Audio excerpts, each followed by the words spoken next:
Guys तो यार मैंने सोचा कि चलो मैं एक छोटा सा एक वीडियो बनाता हूँ जो मतलब ये किसी चीज़ के ऊपर है। ठीक है, मैं मतलब बहुत सारे लोगों से मैंने जब एक पिछला वीडियो अपलोड किया था तो बहुत सारे लोगों ने कहा कि भाई यार आप मतलब इतनी सी छोटी उम्र है आपकी एंड आपको कीपिंग क्वाइट क्वाइट इसकी इम्पोर्टेंस एंड ये सारी चीज़ें कैसे पता है, मतलब साउंड ऑफ साइलेंस, ये वो साइलेंस, इनकी इम्पोर्टेंस कैसे पता चली, मतलब आपको किसने बताया। तो देखो मैं मतलब अपने गांव से एक छोटे से कस्बे में पढ़ने आया। ठीक है, ये मैं 11th स्टैंडर्ड में आया।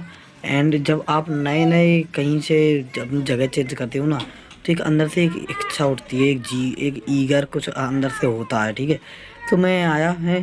ठीक है, और मैं आया तो मैं 11th स्टैंडर्ड में पढ़ रहा था और मेरे रूम में एक बंदा ऐसा भी रहता था जो 12th स्टैंडर्ड में पढ़ता था।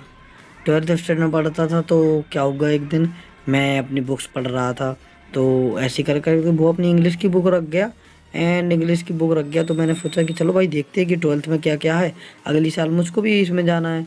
तो मैंने देखा एंड मैं वहाँ पर पोएम्स निकाली मैंने। एंड पोएम्स में इसमें एक पोएम थी, उसका नाम था कीपिंग क्वाइट। ठीक है, उसका नाम था कीपिंग क्वाइट। मैंने उस पोएम को थोड़ा सा पढ़ा। ठीक है, उस पोएम को मैं थोड़ा सा पढ़ा तो भाई मुझको लगा ऐसा, मैंने कहा यार ये भाई कुछ तो मतलब बहुत ही अच्छा सा है, एकदम अमेजिंग सा है। ठीक है, तो फिर मैंने क्या किया, मैंने भाई उसको उसकी भाई समरी निकाली हिंदी में, फिर मैंने उसको सुना तो भाई मुझको बहुत कुछ पता चला। पाब्लो नेरुडा ऐसे ही कुछ करके राइटर हैं जिन्होंने वो पोएम लिखी है, बहुत ही अमेजिंग पोएम है। एंड उस पोएम से ही मुझको बहुत कुछ सीखने को मिला, बहुत कुछ सीखने को मिला, इतना कुछ सीखने को मिला जिसकी कोई हद नहीं है। एंड उसके बाद ही मुझको फिर ये आया, मैंने कहा यार चलो यार जानते हैं कि अब ये क्या है। फिर मैंने धीरे धीरे एंड गूगल से वो किया, फिर मेरा इंटरेस्ट आया। मैंने कहा यार मैं ये चाहे 12th स्टैंडर्ड के बाद करूं बट भाई ये करना है मुझको, इसकी स्ट्रेंथ जाननी है और जानना है कि ये है क्या। ठीक है, पर भाई मैं अभी 12th स्टैंडर्ड में हूँ। ठीक है, और मैंने 12th स्टैंडर्ड में वो लेसन पढ़ लिया है अपने टीचर्स से। ठीक है, लेकिन जो मेरे टीचर्स हैं उन्होंने उस लेसन को पढ़ाया और उस लेसन को पढ़ाने के बाद सीधे क्वेश्चन नंबर लिखवा दिए, कुछ नहीं करवाया।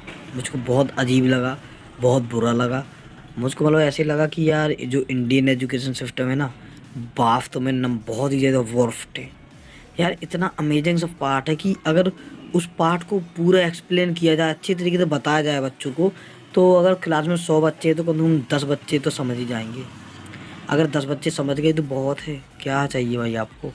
ठीक है, उनकी वजह से उनकी लाइफ बेटर हो जाएगी। और अगर आपने उस चैप्टर्स को लिखवाया, ठीक है लिखवाया और करवाया तो भाई ज़्यादा से ज़्यादा लाइफ बेटर नहीं होगी, ज़्यादा से ज़्यादा 2-4% मार्क ही आ जाएंगे, बस 2-4 क्वेश्चन नंबर सही निकल जाएंगे। एक मेरे क्लास के टॉपर्स हैं जो, उनको वो पार्ट का कुछ समझ में नहीं आया, उन्होंने वो क्वेश्चन नंबर से वो रट लिए। ठीक है, ठीक है, और पढ़ने में तो मैं भी ठीक हूँ। ठीक है, और मैं भी टॉपर्स में आता हूँ, बट उन लोगों ने वो क्वेश्चन आंसर रट लिए। ठीक है, उन क्वेश्चन आंसर्स को रट लिया, एग्ज़ाम सीट में लिख दिया, उनको अच्छे नंबर आ गए। मैंने भी किया, मैंने भी उनको पढ़ा और मैंने भी उनको लिखा, मेरे भी नंबर आ गए। बट मैंने क्या किया, मैंने उसको पूरे निचोड़ सीख लिया एंड उसकी वजह से मुझको बहुत कुछ जानने को मिला, बहुत कुछ सीखने को मिला, इतना कुछ सीखने को मिला जिसकी कोई हद नहीं है। एंड बहुत सारी चीज़ें हैं हमारे टीचर्स छोड़ देते हैं जो नहीं छोड़नी चाहिए। एंड जो टॉपर्स हैं और जो पढ़ने वाले बच्चे होते हैं वो टीचर्स उनको बहुत पसंद करते हैं, लेकिन वो एक्चुअल में नहीं होते, वो एज ए रोबोट काम करते हैं। रट लिया और लिख दिया। उस पार्ट में इतना कुछ था, इतना कुछ था जिसकी कोई हद नहीं है। ठीक है, अब आते हैं नेक्स्ट स्टेप में।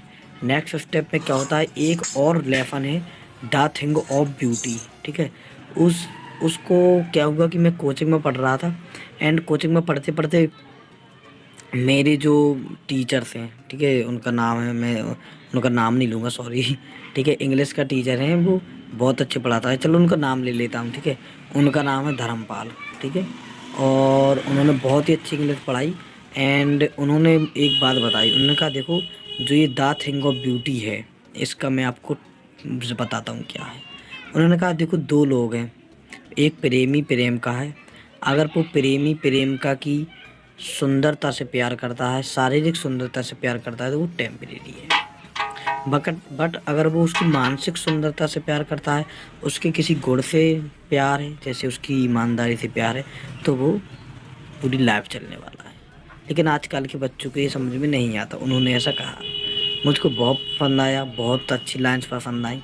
एंड उन्होंने हर पार्ट को तो सही से एक्सप्लेन नहीं किया, जैसा भी हो हैं, और स्कूल में तो किया ही नहीं किसी ने।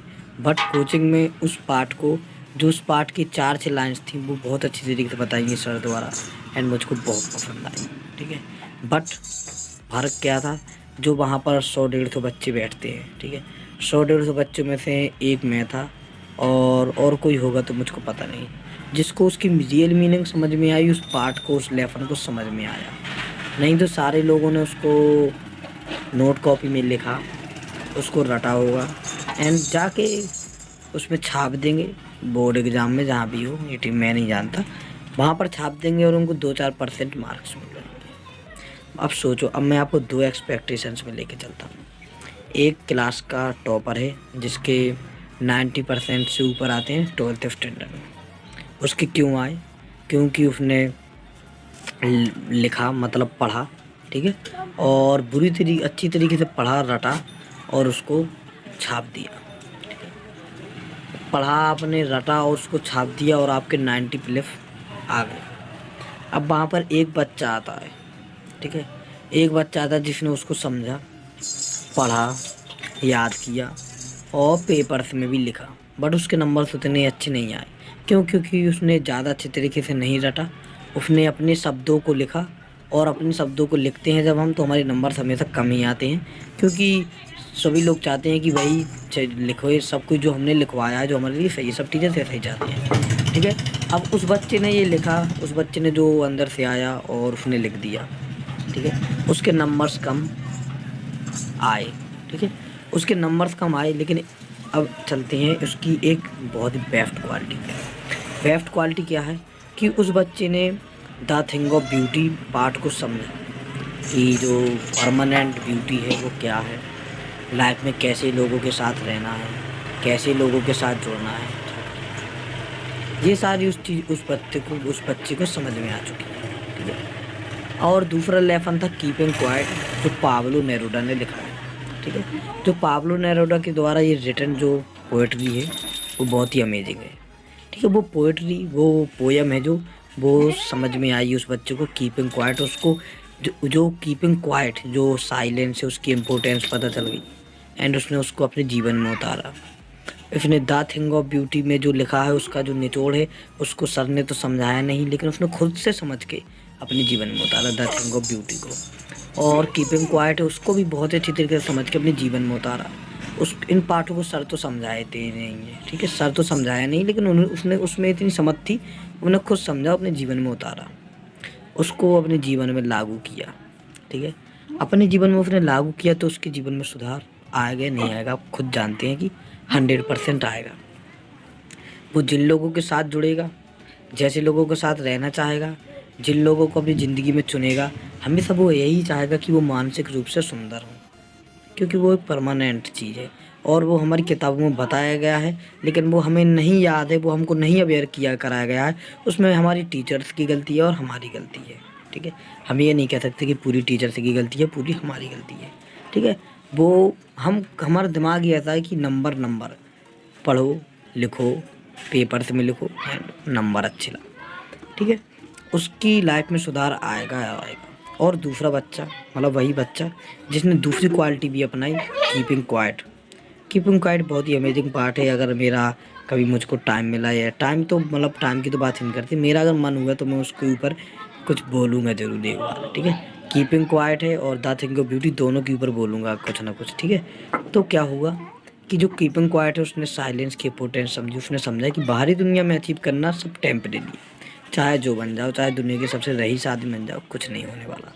आंतरिक दुनिया में अगर आप अमीर बन गए, आंतरिक दुनिया में अगर आपने कुछ पा लिया, आंतरिक दुनिया में खुद को समझ लिया, खुद को कुछ पा लिया, तो आप कुछ ना कुछ ज़रूर बन जाओगे।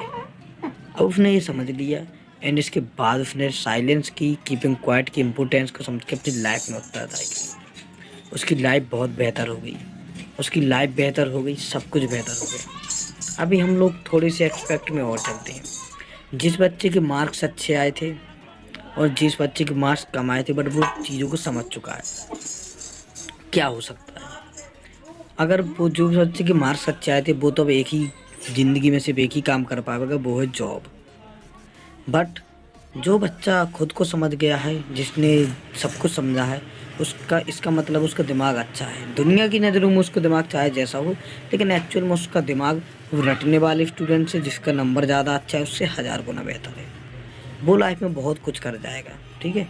लेकिन अगर सोच लेते हैं, एक वर्स्ट साइड देख लेते हैं कि जिस बंदे ने ज़िंदगी को समझा है उसने लाइफ में कुछ नहीं कर पाया, वो सिर्फ लाइफ में 20-30 हज़ार रुपये महीने कमाता है, 10,000 रुपये महीने कमाता है। बट जिसने कुछ नहीं समझा, रट के लाखों रुपए महीने कमा रहा है, हज़ारों करोड़ों करोड़ों रुपए महीने कमा रहा है। सोच लो, उनमें बहुत फ़र्क है।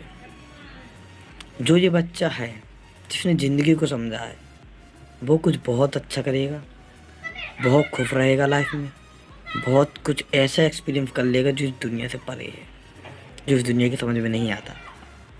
और वो बच्चा दुनिया की नज़रों में ज़्यादा सक्सेसफुल रहेगा, अच्छा रहेगा, ये वो, बट एक्चुअल में उसकी ग्रोथ नहीं हुई है। उसने कुछ प्रोड्यूस नहीं किया है, उसने कुछ खोजा नहीं है, उसने बस वही जो पुराने किसी ने बना कर दिया है उसी को सिर्फ पढ़ा है। बहुत फ़र्क है इनमें। तो उसने वो किया है, लाइफ उसकी बेटर है एक्चुअल में, लेकिन दुनिया की नज़रों में उसकी बेटर है। अब दुनिया की नज़रों में तो उसकी भी बेटर नहीं है, क्योंकि उससे भी कोई थोड़ा अच्छा आएगा तो उसकी बेटर हो जाएगी। बेफ्ट कोई नहीं है। दुनिया की नज़रों में अच्छे बनने की कोशिश मत कीजिए, खुद की नज़रों में ही अच्छे बनिए, ठीक है। खुद की नज़र में अच्छा बनना बहुत अच्छा होता है। दुनिया की नज़र में आप अच्छे बन ही नहीं पाओगे। खुद को समझो, खुद को जानो, जो अच्छा लगता है वो करो। दुनिया के हिसाब से पैसा ऐसा ये मत करो, ठीक है। मैं तो ऐसे ही जीता हूँ, एंड मैं चाहे कुछ ना कमाऊँ, चाहे मैं दिन भर काम करके सुबह शाम खाऊँ, चाहे कोई करोड़ों कमाए, लोग उसको अच्छा कहें बुरा कहें, मुझे कोई फ़र्क नहीं पड़ता। मैं खुश हूँ, बस बहुत है। तो आई होप आपको आपका आंसर मिल चुका होगा, जो कि मुझको इसकी इम्पोर्टेंस कहाँ से पता चली। मैं चीज़ों को ऑब्ज़र्व करता गया, मुझको इसकी इम्पोर्टेंस पता आ गई। सबसे जो मेन चीज़ देखनी तो वो था मेरा पाब्लो नेरूदा के द्वारा कीपिंग क्वाइट एक लेसन, जो 12th स्टैंडर्ड में बहुत ही अमेजिंग लेसन है। अगर आप पढ़ते हैं 12th स्टैंडर्ड में या नहीं पढ़ते, तो मैं तो कहता हूँ कि the thing of beauty and Pablo Neruda का वो कीपिंग क्वाइट ज़रूर पढ़ें, एक बार समझे, उसको देखना मज़ा आएगा। आप भी मान जाओगे कि मैंने क्या चीज़ आपको सजेस्ट की है, ठीक है। आई होप आपको आंसर मिल चुका होगा, तो चलते हैं।